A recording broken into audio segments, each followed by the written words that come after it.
ویسے یہاں سے جانے کے بعد آپ نے مجھے ٹوپی پہنائی ہے، میں آپ کو ابا کبا پہناؤں گا۔ فائدہ لیتے ہوئے انہوں نے آج مجھے ٹوپی پہنا دی ہے۔ کہیں آپ مفتی صاحب تو آپ یہ بتائیں کہ یہ ٹوپی میں کیسے لگ رہے ہیں؟ تو یہ ساری انبیاء کی تاریخ انتظار میں گزری ہے۔ اعوذ باللہ من الشیطان الرجیم، بسم اللہ الرحمن الرحیم، اللہم صلی علی محمد وآل محمد۔ عزیزان محترم، مفتی صاحب مجھے لے کر آئے ہوئے ہیں یہاں تھر کے دورے پر۔ آپ لے کے آئے ہوئے ہیں بھائی؟ نہیں، مجھے تو آپ لے کر آئے نا۔ ہم دونوں آئے ہوئے ہیں۔ آپ نے مجھے کہا چلنا ہے، میں نے کہا چلتے ہیں۔ آپ کے لیے تو ویسے ہی جانا حاضر ہے۔ اور پھر اس کا فائدہ لیتے ہوئے انہوں نے آج مجھے ٹوپی پہنا دی ہے۔ کہیں آپ مفتی صاحب تو آپ یہ بتائیں کہ یہ ٹوپی میں کیسے لگ رہے ہیں، یہ بھی آپ نے بتانا ہے۔ چلیں آپ آگے چلیں۔ ٹوپی میں ویسے کافی سال پہنی ہے میں نے، اب وہ ٹوپی سے جو ہے نا وہ کوئی یہ نتیجہ نہ نکال لے صحیح، میں ہوں شیعہ۔ اچھا، یہ بولنے کی ضرورت کیا ہے بھائی؟ آ کے گفتگو کر رہے ہیں، کیوں بول رہے ہیں؟ نہیں، میں بول نہیں رہا، میں وہ اس کا جو ہے نا اپنا لیے ایک بنا رہا ہوں نا، میں ہوں حیدری شیعہ۔ آگے والا جملہ اچھا نہیں ہے۔ اچھا، مفتی صاحب کیسا لگا آپ کو یہاں تھر کا ماحول؟ بہت اچھا لگا، پیسفل ماحول ہے یہاں پہ۔ ہندو مسلم بہت امن سے شانتی سے رہ رہے ہیں، بھائی چارے کے ساتھ رہ رہے ہیں، اور اسی طرح جو سنی شیعہ ماحول ہے بڑا پیسفل۔ خاص طور پر یہ دیکھا کہ ایسی جگہ بھی ہیں جہاں امام بارگاہ اور یعنی شیعہ مسجد اور سنی مسجد وہ ایک ساتھ ہیں اور ایک ہی دیوار ہے، اور آپس میں کوئی ان کو مطلب کوئی ایسی چیز نہیں ہے جو انہیں جدا کرتی ہو، صرف وہ دیوار لگی ہوئی ہے، اور ایک دوسرے کے ساتھ ہنسی خوشی رہ رہے ہیں۔ پروگرام میں آتے جاتے ہیں، مجالس میں جا رہے ہیں، سبیل لگا رہے ہیں، کوئی پرابلم نہیں ہے ان کو۔ تو مجھے نظر آیا کہ یہ مٹھی یہاں میٹھا شہر ہے، میٹھا شہر ہے، اور یہاں کے لوگ بڑے اچھے ہیں۔ یہ دیکھیں آپ، یہ تھر کا خصوصی تحفہ جو یہاں کی چادر ہے، یہ چادر انہوں نے مجھے دی محبت سے، اور تو اعزاز و اکرام کیا۔ بہت اچھا لگا ہے مجھے یہاں پہ۔ یہ پاکستان کا خوبصورت چہرہ ہے جو ہمیں دنیا کو دکھانا چاہیے۔ ہم نے بہت نیگیٹو چیزیں دیکھی ہیں، سوشل میڈیا پہ دیکھتے رہتے ہیں، سنتے رہتے ہیں خبریں، لیکن یہ پاکستان کا ایک مثبت خوبصورت چہرہ ہے، رونق ہے یہاں پہ۔ دنیا کو ہم کونے کونے تک یہ پیغام پہنچائے کہ یہاں ہندو، مسلم، پھر مسلمانوں میں جتنے آگے فرقے ہیں، سب آپس میں محبت اور پیس کے ساتھ یہاں پہ رہتے ہیں۔ ویسے یہاں سے جانے کے بعد آپ نے مجھے ٹوپی پہنائی ہے، میں آپ کو ابا کبا پہناؤں گا، امامہ پہناؤں گا۔ آپ نے پہننا ہے اور دیکھنا ہے ہم نے آپ لگ کیسے رہیں، صرف اس لیے کہ لگ کیسے رہیں۔ یار اصل میں پتہ کیا ہے، پہننے کا مسئلہ نہیں ہے۔ میں نے کبھی یعنی اس چیز میں نا خود کو دیکھا نہیں ہے۔ میں یار پہننا چاہوں تو مثلا امامے کے ساتھ میں آپ پہن لوں، مجھے کوئی پرابلم نہیں ہے، لیکن مجھے یعنی اس چیز کا وہ نہیں ہوتا، کوئی داعیہ نہیں پیدا ہوتا اندر سے کہ یار میں اس کو پہنوں۔ ویسے ایک بات پہن لیں گے، تصویر نہیں کھنچواؤں گا۔ چلیں ٹھیک ہے، یہاں سے لوٹنے کے بعد مفتی صاحب کو ابا کبا پہنائی جائے گی، امامہ پہنایا جائے گا، یہ دیکھنے کے لیے لگ کیسے رہیں۔ اور وہ پہننے سے جو ہے نا کسی کا کوئی ایمان یا عقیدہ نہیں لے لیتا، ہر کسی کا ایمان عقیدہ اس کے ساتھ ہوتا ہے، وہ تو پہنتے انشاءاللہ اللہ دیکھ رہا ہے سب کے ایمان کو، عقیدے کو۔ دوسرا یہ کہ ابھی آپ نے ایک سوال چھوڑا تھا سوشل میڈیا پر کہ آج اس دور میں ہمارا امام کون ہے، تو اس کا کیا نتیجہ نکلا، آپ کے پاس کیا کمنٹس آئے؟ دیکھیں، مجھے تو یہ معلوم ہوا کہ بہت جن کو معلوم ہے، ہماری میجورٹی کو ان میں سے، لیکن کنفیوژن بہت زیادہ ہے۔ مثلا اول تو ہمارے ہاں اس کی اتنی پہچان نہیں دی گئی نا، صحیح، کہ ہمارے آج کا امام ہونا چاہیے۔ حالانکہ شروع کی جو ہماری کتابیں ہیں اس میں یہی ہے کہ ہر زمانے میں امام ہوگا، اور اگر جو اپنے امام کے زمانے کے امام کی پہچان نہ رکھ سکا اور اسی حالت میں اس کی موت ہو گئی تو وہ جاہلیت کی موت مرا۔ یہ تو سر متفق، یہ ہمارے ہاں بات ہے۔ تو اب اسی لیے ہمارے جو صحابہ تھے وہ لوگوں کو کہا کرتے تھے کہ اپنے زمانے کے امام کو پہچانو، خلیفہ وقت کی پہچان دیا کرتے تھے۔ تو میں یہ سوال اس لیے کر رہا ہوں کہ ہمارے لوگوں کو دیکھ رہا ہوں میں کہ کیا انہیں معلوم ہے کہ ممکن ہے کہ ہمارے وقت کا کوئی خلیفہ، کسی ملک کا حکمران اس کو امام سمجھ رہے، نہیں سمجھ رہے۔ اچھا، کچھ لڑکوں سے میری ملاقات ہوئی ہے نا، نوجوانوں سے، وہ کہتے ہیں کہ فلاں ملک کا جو حکمران ہے وہ ہمارا اس وقت کا امام ہے۔ حکمران امام ہے؟ ہاں، حکمران امام ہے۔ صحیح۔ اس کے بارے میں کہتے ہیں کہ بھائی وہ وہاں پہ اگر رول اس کر کی رہا ہے. بنا معرفت کی دنیا سے گئے تو جاہلیت کی موت مریں گے. ہاں وہی اس کے ساتھ معاملہ کرتے ہیں وہی. اچھا اس کی دلیل کیا ہے؟ اس کی دلیل یہ ہے کہ اس کے لیے باقاعدہ بیعت لی جا رہی ہے. اچھا. جیسے امام کے لیے لی جاتی ہے نا, جیسے صحابہ کے لیے لی جاتی تھی, خلفاء کے لیے لی جاتی تھی, اس طرح اس حکمران کے لیے آپس میں بیعت لیتے ہیں. حتیٰ کہ یہ جو ہمارے ہاں جو تکفیری جماعتیں ہیں ان میں بھی بیعت کا ایک پورا سلسلہ موجود ہے جو خلافت قائم کرنا چاہتی ہیں کہ آپ نے امیر کی, اور اس میں امیر کی اطاعت اسی طرح واجب ہوتی ہے جس طرح اس زمانے کے اندر جو حکمران تھا اس کی اطاعت سے باہر نکلنے والا خارجی باغی مرتد ہے, اس لیے اس کا قتل بھی واجب ہے. یعنی یہ ہمارے ہاں حکمران سے اگر آپ اختلاف کریں گے نا, جو اسلامی فقہ کے اندر جو ہے کہ اس سے اختلاف اس معنی کے اندر کرنے والا کہ اس کے خلاف بغاوت کرنے والا, تو اس کا قتل واجب ہے. ٹھیک ہے. تو یہ چیزیں آپ کو نہیں لگتا کہ خود ہی اپنے اوپر جو ہے نا اپنے لیے چیزیں واجب کر لی گئی ہیں؟ نہیں, کچھ چیزیں تو ہے نا, جیسے امام علی علیہ السلام کے خلاف اگر ایک بندہ بغاوت کرتا ہے تو امام نے تو اس کے خلاف قتال کیا ہے نا. امام بھی تو امام وہ تو علی. اس لیے نا کہ وہ مقابلے میں ہے, جو خاموش ہیں تو کئی ایسے لوگ ہیں جنہوں نے بیعت نہیں ہاں کی, میں وہی کہہ رہا ان کے ہوں ساتھ اگر مسلح, تو اس لیے کچھ لوگوں کا ایک طبقہ تو وہ ہے کہ جن کے بارے میں نے سوال کیا. دوسرا طبقہ وہ ہے کہ جو کہتا ہے کہ کوئی امام نہیں ہے, اور یہ ایک مذہبی طبقہ ہے. یعنی یہ اپنے آپ کو کہتا ہے کہ ہمارے پاس مذہب کی معلومات ہے. اچھا, میں اگلا سوال آپ سے کروں گا کہ آپ کے ہاں امام کی کیا سوچ ہے. پہلے میں آپ کو بتاتا چلوں کہ یہ سوال ہم کیوں کر رہے ہیں. اس میں وہ یہ کہتا ہے کہ کوئی امام نہیں ہے, امام صرف قرآن ہے, اور رسول اللہ نے صرف امام جو ہے نا وہ قرآن کو ہی چھوڑا, اور ہمارے امام جو ہے نا وہ سیدنا محمد رسول اللہ صلی اللہ علیہ وسلم. یہ طبقہ اپنے آپ کو مذہبی کہتا ہے, اور یہ کہتا ہے کہ ہمارے پاس مذہب کی بنیاد کے اوپر دلائل موجود ہیں. تیسرا طبقہ وہ ہے کہ جو یہ کہتا ہے کہ ہمیں نہیں معلوم. یہ بڑی اکثریت کے اندر ہے. یعنی ہمارا جو عام جو طبقہ ہے اہل سنت والجماعت کا, تمام فرقوں کا, عام بندے سے آپ پوچھیں گے کہ بھئی آپ کا امام کون ہے, تو وہ کہے گا کہ ہمارا امام. پہلے تو وہ اس سوال سے پریشان ہو جائے گا, یار یہ آپ کون سا سوال کر رہے ہیں نا, اسے اس چیز کا علم نہیں ہوگا یہ ہمارے عام لوگوں سے. تو اس طرح کے لوگوں سے واسطہ پڑ رہا ہے, اور میں یہ چاہتا ہوں کہ ہمیں یہ معلومات ہوں اپنے امام کی. مفتی فضل ہمدرد کا امام کون ہے؟ میرے تو امام مہدی علیہ السلام. میرے کیا, ہمارے اہل سنت کے امام بھی امام مہدی, سب مسلمانوں کے امام.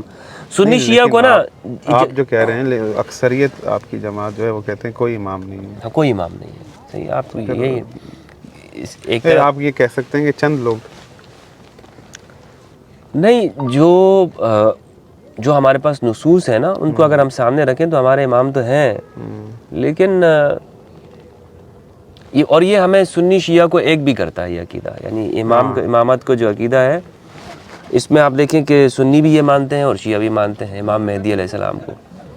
اب وہ ظہور کا اور پیدا, اور یہ بھی میں کلیئر کر دوں کہ ہمارے ہاں بھی پیدا ہونے کی کوئی روایت نہیں ہے. ہاں, پیدا ہونے کی کہیں روایت نہیں ہے. اصل میں وہ میں نے ایک دفعہ کہا تھا اس چیز کو کہ اگر امام مہدی علیہ السلام کا متولد ہونا مان لیا جائے کہ وہ پیدا ہو چکے تھے یا اس طرح سے, تو پچھلا جو سلسلہ ہے وہ ماننا پڑ جائے گا.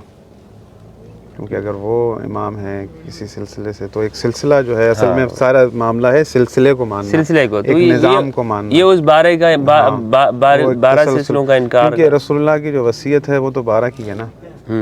تو آپ خود اندازہ لگا لیں, یہ تو میں نے بہت ٹرائیاں کی ہیں کہ رسول اللہ کی وصیت کے مطابق کوئی بھی جو ہے ان کا شمار نہیں کر پا رہا. سمجھ میں نہیں آ رہی اس بات کو کہ وہ 12 کون سے ہیں, یہ سمجھ میں کیوں نہیں آ رہی بات. ایک تسلسل نہیں ہے. کئی بار کئی ایسے نام ہیں جو لکھے ہوئے ہیں کتابوں کے اندر جو نہیں لیتے لوگوں کے سامنے. کیسے کہیں کہ یہ امام ہیں یا رسول اللہ کے وصیت کردہ, ان لوگوں کو کیسے کہیں, مقصد ان کے لیے یہ بڑی پرابلم ہے. تو اس میں پھر جو ہے نا وہ تھوڑا سا خود بھی منجدار میں پھنس جاتے ہیں, سننے والے بھی منجدار میں پھنس جاتے ہیں. تو یہ چیز جو ہے بڑی جو ہے کبھی وہ نام بھی نہیں لیتے شرم کے مارے. اگر بات بھی کرو نا تو کہتے ہیں نہیں وہ تو نہیں ہے, حالانکہ ان علماء نے وہ باتیں لکھی ہیں کہ جن پر ان سب کا اتفاق ہے. بالکل ایسا ہی ہے. اور حالانکہ تمام جو گزشتہ اکابرین ہیں انہوں نے لکھا, نام لکھے ان کے, نام لکھا ہے, حالانکہ وہ پھر لوگوں کے سامنے بیان نہیں ہوتے. جہاں دوسری باتیں بیان ہو رہی ہیں تو یہ چیزیں بھی بیان ہو. آخر وہ 12 تو رسول اللہ کے ہونے چاہیے. اچھا, آپ یہ شیعہ کے ہاں جو امامت کا جو کانسیپٹ ہے خاص طور پر 12 کے اماموں کا. امام مہدی علیہ السلام کے حوالے سے ایک یہ لوگ سوال کرتے ہیں کہ اگر وہ امام ہیں کہاں ہے کوئی ان کا کوئی نمبر کوئی تو اور یہ وہ لوگ ہیں کہ جو اپنے آپ کو کہتے ہیں کہ ہم مثلا مذہبی ہیں اور ہم یعنی امام کو مانتے بھی ہیں. تو آپ کے ہاں جو تصور ہے اس کو ذرا واضح کریں کہ لوگ یہ سمجھتے ہیں کہ جو شیعہ کے ہاں جو امامت کا ہے نا وہ ایسے ہے کہ الیاذ باللہ وہ کہتے ہیں کہ چھپ کے بھاگ گئے اور یا کسی چیز سے خوفزدہ ہو گئے. تو جو ایسی شخصیت ہو کہ جو قرآن بھی امت سے لے جائے اور جو چلے جائے تو وہ پھر دنیا کو کیسے وہ چلا سکیں گے, دنیا کی رہنمائی کیسے کر سکیں گے جو خود ہی اپنی جان بچانے کے لیے. جو لوگ یہ بات کرتے ہیں تو ان کو اتنا سوچنا چاہیے کہ پھر اگر وہ ہم تھوڑا پیچھے چلتے ہیں بنی اسرائیل نے ہزاروں انبیاء کو قتل کیا. ہاں بنی اسرائیل کے آخری نبی حضرت عیسیٰ علیہ الصلوۃ والسلام, انہوں نے چاہا کہ ان کو بھی قتل کریں اور اللہ رب العالمین نے انہیں قتل ہونے سے بچایا, اوپر اٹھا لیا. یہ تو سب مانتے ہیں نا. حضرت عیسیٰ کا اعجاز یہ تھا کہ وہ مرداؤں کو زندہ کرتے تھے, نابیناؤں کو بینائی دیتے تھے, برس کے مریضوں کو شفا دیتے تھے, مٹی کے پرندے بناتے تھے, ان میں پھونک مارتے تھے, اڑ جاتے تھے, حتیٰ غیب کی باتیں بتاتے تھے تم نے گھر میں کیا چھپا رکھا ہے. یہ معجزہ کم تو نہیں ہے نا, وَإِذْ الْمَوْتَىٰ بِإِذْنِهِ. لیکن آپ یہاں سے اندازہ لگائیں کہ جب ان کے مخالفین ان کو قتل کرنے کے لیے آئے تو وہ مردہ زندہ کرتے تھے, لیکن انہوں نے کہا, قرآن کہہ رہا ہے کہ فَلَمَّا أَحَسَّ عِيسَىٰ مِنْهُمُ الْكُفْرَ قَالَ مَنْ أَنصَارِي إِلَى اللَّهِ. کہ جب حضرت عیسیٰ نے احساس کیا کہ انہیں قتل کرنے آ رہے ہیں منکرین, تو انہوں نے کہا کہ قَالَ مَنْ أَنصَارِي إِلَى اللَّهِ, کون ہے اللہ کا طرفدار, کون ہے میرا مددگار. تو پہلے تو وہ مردہ زندہ کر رہے تھے. تو جو نبی اتنا بڑا معجزہ رکھتا ہو کہ مردہ کو زندہ کر دے, کیا اپنے قاتل کو موت نہیں دے سکتے باذن اللہ؟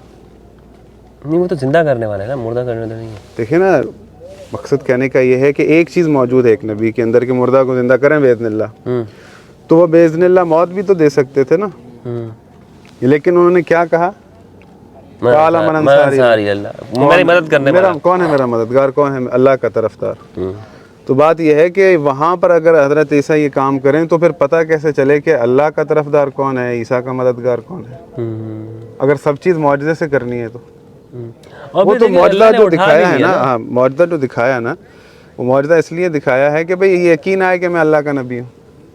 کیونکہ اس وقت جو حضرت عیسیٰ مبعوث ہوئے تھے تو اس ٹائم میڈیکل بہت عروج پر تھی, تو وہ معجزہ اس لیے ہوتا ہے کہ یہ لوگ یقین کریں. لیکن ہر چیز اگر معجزے سے منوائی جائے تو سچے اور جھوٹے کا پتہ کیسے چلے, مومن اور منافق کا پتہ کیسے چلے, دین کے ساتھ مخلص کون ہے, اللہ کا طرفدار کون ہے, اللہ کی حجت کے ساتھ کون کھڑا ہے.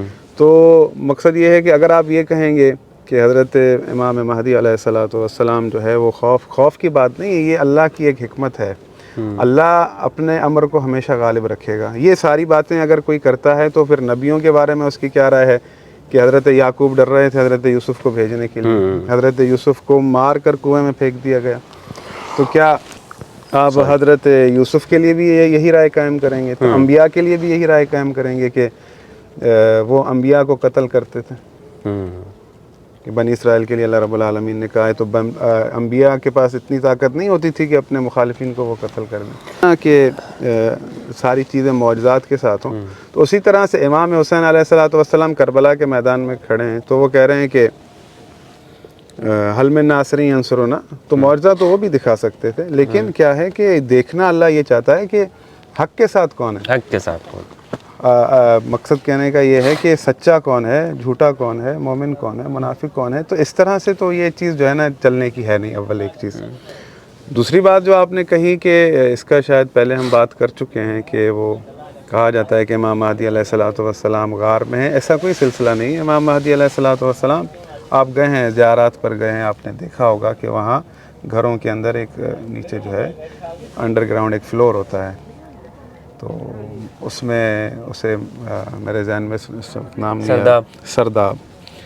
تو وہ سرداب میں گئے تو وہاں لوگوں کی آنکھوں سے گم ہو گئے. یہ تھوڑی کہ وہ چھپ گئے, لوگوں کی آنکھوں سے اوجھل ہو گئے. جیسے حضرت عیسیٰ اوپر چلے گئے, وہ لوگوں کی آنکھوں سے اوجھل ہو گئے, ان کو کوئی دیکھ نہیں پا رہا. اب رہی بات حضرت عیسیٰ, سورہ صف آپ پڑھیں, کہہ رہے ہیں کہ وَإِذْ قَالَ, اللہ کہہ رہا ہے وَإِذْ قَالَ عِيسَىٰ ابْنُ مَرْيَمَ, عیسیٰ ابن مریم نے کہا, یا بنی اسرائیل, اے بنی اسرائیل, انی رسول اللہ علیکم, میں اللہ کا رسول ہوں تمہاری طرف, مصدقا لما بین یدی من التوراۃ, میں تصدیق کرتا ہوں کس کی, جو مجھ سے پہلے کتاب ہے, ومبشرا برسول یاتی من بعد اسمہ احمد, میں تمہیں اپنے بعد آنے والے نبی کی بشارت دیتا ہوں جس کا نام کیا ہے, احمد ہے. رسول اللہ کتنے 100 سال بعد آئے, 500 سال. 500 سال بعد. تو جو عیسائی لوگ تھے, جو حقیقی جو اس دین پر چلنے والے, وہ کافی ایسے گزرے جو انتظار میں تھے کہ جو ہمیں عیسیٰ کہہ کر گئے ہیں, جس نبی کی بشارت دے کر گئے ہیں, اگر یہ آئے ان کے انتظار میں تھے, ہم ان پر ایمان لائیں گے, ان کی مدد کریں گے. تو انہوں نے تو نہیں کہا کہ عیسیٰ میں کس کے انتظار میں بٹھا کر گئے ہیں کہ بھئی جس کا نہ کوئی فون نمبر ہے نہ کچھ. خود ابراہیم نے کہا ربنا بس فیم رسول منہم, ربنا وبعث فیہم رسولا منہم, وہ تو 2000-2500 سال کا فرق ہے. اللہ رب العالمین نے جو انبیاء سے عہد لیا, وَإِذْ أَخَذَ اللَّهُ مِيثَاقَ النَّبِيِّينَ لَمَا آتَيْتُكُم مِّن كِتَابٍ وَحِكْمَةٍ ثُمَّ جَاءَكُم رَّسُولٌ مُصَدِّقًا لِّمَا بَيْنَ يَدَيَّ. تو تم میں جب اللہ نے انبیاء سے عہد لیا کہ تم ایک رسول آئے گا, تم اس کی تصدیق کرو گے, تم اس پر ایمان لاؤ, اس کی مدد کرو, میں تم پر شاہد ہوں اور تم مجھ پر شاہد ہو. تو انبیاء تو انتظار کرتے رہے کہ اے کاش اللہ کے آخری نبی ہماری زندگی میں آئے, ہم ان پر ایمان لائیں, ہم ان کی مدد کریں. تو انہوں نے اللہ سے تو نہیں کہا کہ ہمیں کس کے انتظار میں بٹھایا. یعنی انتظار کا فلسفہ جو ہے نا, یہ اللہ کی طرف سے, تو اللہ کے وعدے کے انتظار پر بیٹھا جاتا ہے. تو یہ جو لوگ یہ ایک تان ہے کہ وہ کہاں ہیں, کہ ان کا واٹس ایپ نمبر نہیں ہے. تو یہ ساری انبیاء کی تاریخ انتظار میں گزری ہے. وَانتَظِرُوا إِنِّي مَعَكُم مِّنَ الْمُنتَظِرِينَ. یعنی اگر حضرت عیسیٰ علیہ السلام نے یہ بشارت دی تو ان سے بھی اگر اس طرح کے احمق لوگ ہوتے تو وہ پوچھ سکتے تھے کہ ہاں جی جناب ان کا ایڈریس دے دیں, کہاں ملیں گے, کیا یہ نشانیاں ہیں, یہ مکان نمبر کیا ہے, گلی نمبر کیا ہے. یہ ساری باتیں تو رسول اللہ نے کہی ہیں نا, تو در حماقت سے بھری ہوئی بات ہے. یہ تو ایک جاہلانہ بات ہے کہ کوئی یہ کہے کہ ان کا واٹس ایپ نمبر کیا ہے یا فون نمبر کیا ہے. تو ان کو در حقیقت سمجھ نہیں ہے امامت کی, نہ وہ سمجھ سکیں. اگر وہ عقل ہوتی ان میں, یا وہ تھوڑا ہوتا, یعنی سمجھ آتی, معرفت ملتی, تو وہ کبھی نہ کہتے کہ امام قرآن ہے, کیونکہ یہ دعویٰ تو کبھی کسی نے نہیں کیا. کسی نے نہیں کیا. کچھ لوگ ایسے ہوتے ہیں کہ شاید وہ سمجھتے ہیں کہ ہمارے بہت زیادہ جو ہے نا چاہنے والے ہو گئے ہیں, تو ہم جو ہے ایک اونچی اڑان اڑ رہے ہیں. یہ تو ایک شیطانی وسوسہ ہوتا ہے, حالانکہ اپنا ان کا اصل میں کوئی بھی نیچے بنیاد ہی نہیں ہے. دوستو جی آپ گفتگو مکمل کریں. نہیں, میں تو وہی بات اپنی آخری پوری کر رہا تھا. بہرحال سوال امامت سے متعلق تھا. اگر آپ کے ذہن میں بھی امام سے متعلق سوال ہے, امامت سے ریلیٹڈ ہے, تو سوال پوچھیے گا کمنٹ میں. انشاءاللہ اگلی نشست ضرور رکھیں گے ہم, اور اس میں ضرور آپ کو جواب دیں گے. بہت شکریہ. السلام علیکم.